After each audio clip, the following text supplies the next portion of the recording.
கர்த்தருடைய பரிசுத்த நாமத்துக்கு மகிமை உண்டாவதாக. Praise Lord my dear brothers and sisters. இன்றைக்கி நம்மளுக்கு எல்லாருக்கும் ஒரு குட் நியூஸ். என்ன அப்படின்னாக்கா, நம் தேவன் நம்மளை பலப்படுத்துகிறாரு.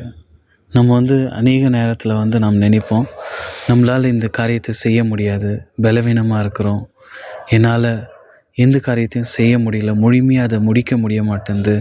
அந்த மாதிரி அநேக நேரத்தில் நம்ம தோல்வியை நம்ம சந்தித்து கொண்டு இருப்போம். ரொம்ப டிப்ரெஸ் ஆகிருப்போம், தோற்று போயிருப்போம். ஆனால் இப்போ நம்ம ஆண்டவர் ஒரு வார்த்தையை கொடுத்து நம்மளை பலப்படுத்துகிறாரு. பிலிப்பியருக்கு எழுதின நிருபம் 4ஆம் அதிகாரம் 13ஆம் வசனத்திலிருந்து இங்கே நம்மை பலப்படுத்துகிற கிறிஸ்துவினாலே எல்லாவற்றையும் செய்ய எனக்கு பலன் உண்டு அப்படின்றது. இந்த ஒரு வார்த்தை, நம்மளை பலப்படுத்துகிற தேவன் ஒருத்தர் இருக்கிறாரு. சகலத்தையும் சிருஷ்டித்தவர், இந்த உலகத்தையே ஜெயித்தவர், ஆண்டவருக்கு கீழ்ப்படிந்து எல்லா காரியத்தையும் செய்து முடித்தவர், நம்மளுக்காக அந்த பரலோக ராஜ்யத்தை விட்டு பூமிக்கு நம்மளை மறுபடியும் மீட்டெடுத்தவர், பாவத்திலேருந்து விடுதலையாக்கி நம்மளை ஒரு நீதிமானம், ஒரு சத்தியமானம் நம்மளை மாற்றி இருக்கிறாரு. அப்பேற்பட்ட ஒரு ஆண்டவர், நம்ம ஆண்டவராகிய இயேசு கிறிஸ்து. அந்த கிறிஸ்துவே நம்மளை பலப்படுத்தும் போது நம்மளால் செய்யக்கூடாத காரியம் ஒன்றுமே இருக்காது. அது ஆண்டவர் தான் நம்மளை செய்ய வைப்பார். ஸோ நம்ம முழு இருதயத்தோடு நம்ம விசுவாசித்து நாம் ஆண்டவர் இடத்துல கேட்கும் போது அவரே நம்மளை பலப்படுத்துவார். ஒரு காரியம் நம்மளால் செய்யவே முடியாது அப்படின்னாக்கா, நம்மளோட சொந்த பலத்தினால நம்மளால் ஒரு காரியமும் செய்ய முடியாது, அந்த காரியத்தை நம்ம ஜெயிக்கவே முடியாது. ஆனால் நம்ம பலப்படுத்துகிற கிறிஸ்து நம்மளுக்குள்ளே இருக்கிறாரு. அவர் நம்மளுக்காக நம்மளை மீட்டெடுத்தார். சிலுவையில் ஒரு ரத்தத்தை சிந்தி நம்மளை சுத்திகரித்து மறுபடியும் நம்ம எழுந்து போன அந்த பாக்கியத்தை அந்த ஆண்டவர் நம்ம பிள்ளையாக நம்மளை ஏற்றுக்கொண்டார்.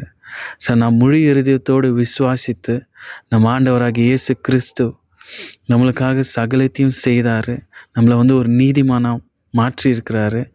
அவரோட பலத்தை கொண்டு நம்மளை பலப்படுத்தி சகலத்தையும் செய்ய வைப்பார் அப்படின்னு நம்ம முழு இருதயத்தோடு நம்ம விசுவாசிக்கும் போது, இந்த உலகத்தில் நம்மளால் ஒரு காரியமும் செய்ய முடியாது, என்னால் முடியாது, தோற்றுருவேன் அப்படின்னு ஒருபோதும் நம்மளால் நினைக்கவே முடியாது. ஏன்னா நம்மை பலப்படுத்துகிற தேவன் இந்த உலகத்தை ஜெயித்தார். அந்த முழு இருதயத்தோடு நாம் விசுவாசிப்போம். நம் தேவன் நம்மளை பலப்படுத்துகிறாரு. ஒவ்வொரு நாளும் நம்மளை பலப்படுத்தி கொண்டு இருக்கிறாரு. அவரோட வார்த்தையினால், வசனத்தினால நம்மளை பலப்படுத்தி கொண்டே இருக்கிறாரு.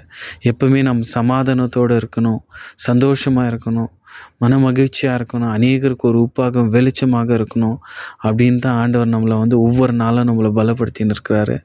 ஆகிய காரணத்தினால இந்த வசனத்தை நம்ம நம்ம முழு இருதயத்தோடு ஏற்றுக்கொண்டு நம்மை பலப்படுத்தி இருக்கிறாரு நம்ம ஆண்டவராகிய இயேசு கிறிஸ்து அப்படின்னு முழு இருதயத்தோடு நம்ம விசுவாசித்து நம்ம இந்த வாழ்க்கையில் நம்ம ஜெயிப்போம் அப்படின்றது நம்ம இந்த வசனத்தில் நம்ம ரொம்ப தெளிவாக புரிஞ்சுக்கணும். இந்த பலனை நம்ம ஆண்டவரை பலப்படுத்தி நம்மளை வழிநடத்துவாருன்னு நம்ம எல்லாரும் ஆண்டவர் இடத்துல கேட்போம். அன்பின் பரலோக பிதாவே, அப்பா, இந்த வசனத்தின்படி ஆண்டவரே நீங்களே எங்களை பலப்படுத்துகிறேன் என்று சொன்னீரப்பா.